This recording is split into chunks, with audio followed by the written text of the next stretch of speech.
Kas olete väsinud sellest, et teie värske toidukraam rikneb liiga kiiresti? Täna jagan teiega mõned lihtsad nipid, mis aitavad teie puu- ja köögiviljadel kauem värskena püsida.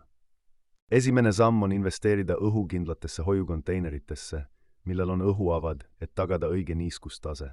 Salaati- ja lehtköögiviljade värskena hoidmiseks mähkige need õrnalt paberkäterätikusse, mis imab liigse niiskuse.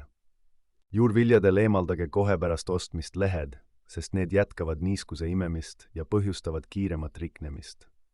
Värsked ürdid püsivad kauem värskena, kui asetate need veega täidetud klaasi nagu lillekimbu ja katate õrnalt kilekotiga. Õunad eraldage teistest puuviljadest, kuna need eritavad etüleeni, mis kiirendab teiste puuviljade küpsemist.